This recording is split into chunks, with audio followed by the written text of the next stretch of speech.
PM Sahu सहायक प्रताप प्रसाद शासकीय चंदूलाल चंद्राकर कलम विज्ञान महाविद्यालय पाटा।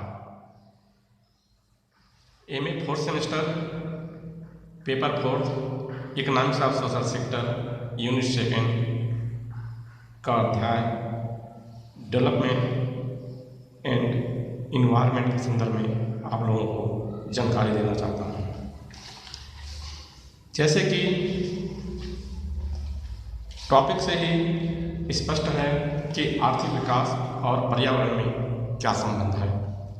जैसे कि हम अच्छी तरह से जानते हैं कि विकास एक सतत प्रक्रिया होती है जिसके अंतर्गत देश की राष्ट्रीय आय, प्रति व्यक्ति आय, सामाजिक कल्याण की मात्रा में वृद्धि होने की प्रवृत्ति पाई जाती है।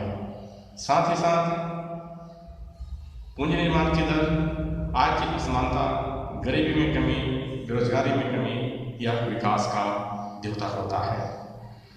साथ ही पर्यावरण के संदर्भ में भी यहाँ पर उसके अर्थ को जान लेना अत्यंत आवश्यक है। पर्यावरण से आशय हमारे आसपास के आवरण से है। पर्यावरण का स्वस्थ होना आवश्यक है क्योंकि सभी जीव जंतु मानव स्वस्थ पर्यावरण में ही अपना जीवन यापन करना चाहते हैं। जैसे कि मैं पहले ही आपको स्पष्ट किया हूँ कि विकास एक निरंतर चलने वाली प्रक्रिया होती है और हम अच्छी तरह से जानते हैं विकास अपनी सकारात्मक एवं नकारात्मक परिणाम को लेकर के आते हैं।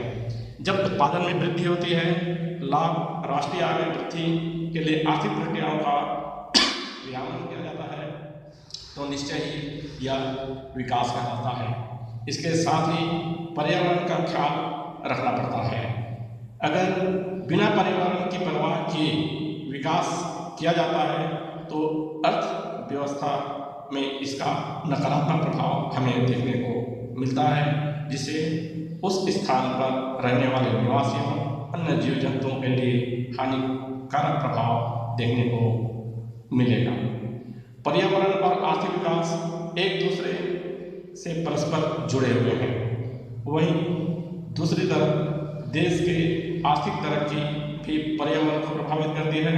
उसी तरह पर्यावरण संसाधनों में गिरावट भी आर्थिक विकास को प्रभावित करता है।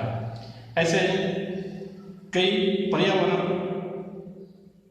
के संदर्भ बनाई गई है जिन्हें अपनाकर हम पर्यावरण को भी बचा सकते हैं और अपनी आर्थिक प्रगति भी सुनिश्चित कर सकते हैं। आर्थिक विकास एक देश की उन्नति के लिए बहुत ही आवश्यक है।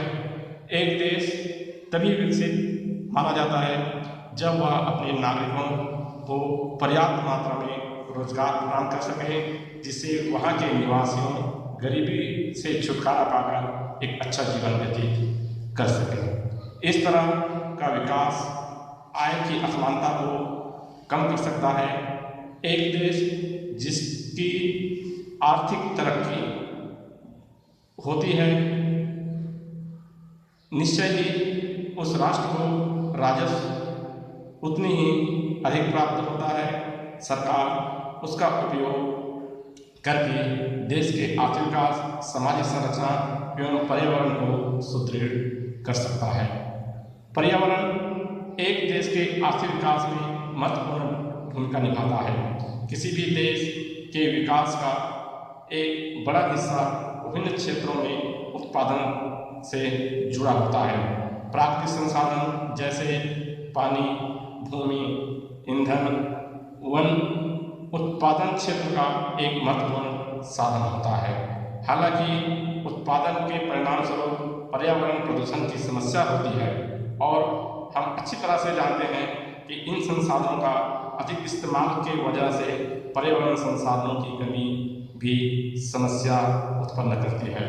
प्राकृतिक संसाधनों के लगातार हो रहे उपयोग एवं बढ़ते प्रदूषण स्तर के कारण पर्यावरण संसाधनों की गुणवत्ता खराब हो जाएगी, जिससे न सिर्फ उत्पादन की गुणवत्ता प्रभावित होगी बल्कि इसके उत्पादन में लगे मजदूरों को भी कई तरह के स्वास्थ्य समस्याओं का सामना करना होता है, या जिसके परिणाम स्वरूप समाज में हानिकारक प्रभाव हमें देखने को मिलता है।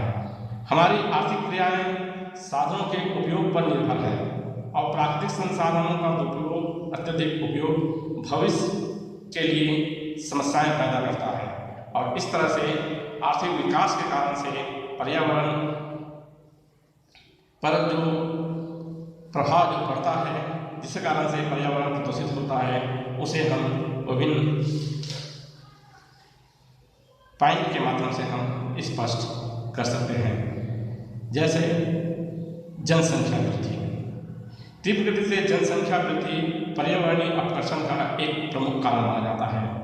जनसंख्या तेजी से बढ़ने के कारण से संसाधनों के तीव्र प्रयोग से देश के संसाधनों पर भारी दबाव पड़ता है, जिसके परिणाम स्वरूप वायु, जल प्रदूषण, जीव विविधता की कमी, भूमि का ह्रास होता है।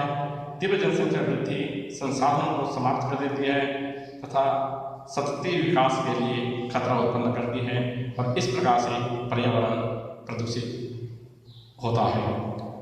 दूसरा, निर्धनता। निर्धनता पर्यावरणीय अपकर्षण का एक महत्वपूर्ण कारण माना जाता है। निर्धन व्यक्ति अन्य लोगों की अपेक्षा प्राकृतिक साधनों पर अधिक निर्भर होता है, और वह उसका विदोहन इस प्रकार से करता है जिससे पर्यावरण पर उसका नकारात्मक प्रभाव देखने को मिलता है।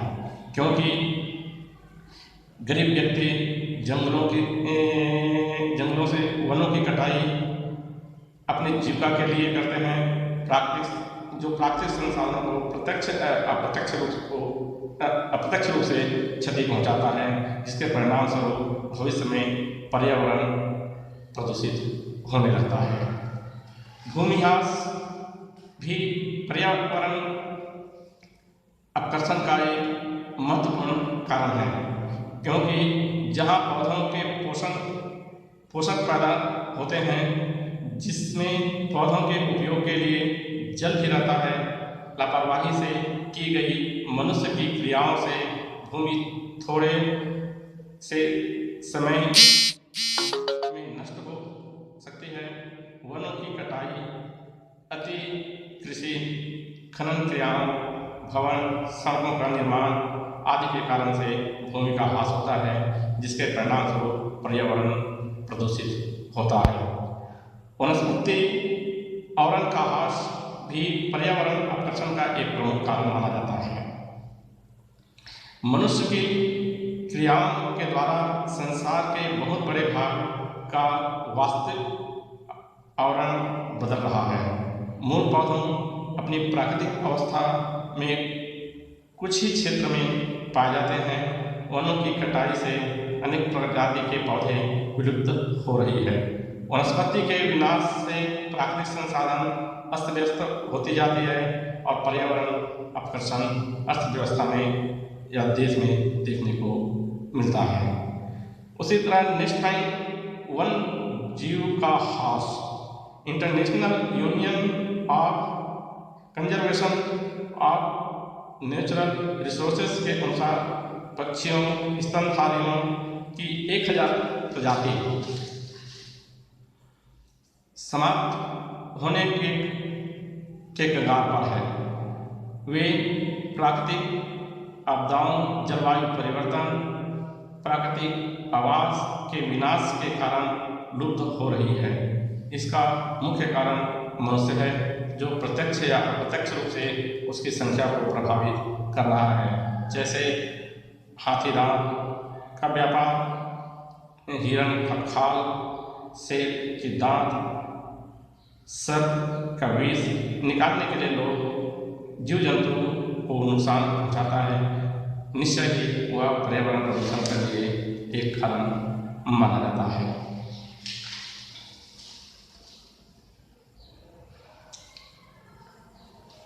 कृषि विकास।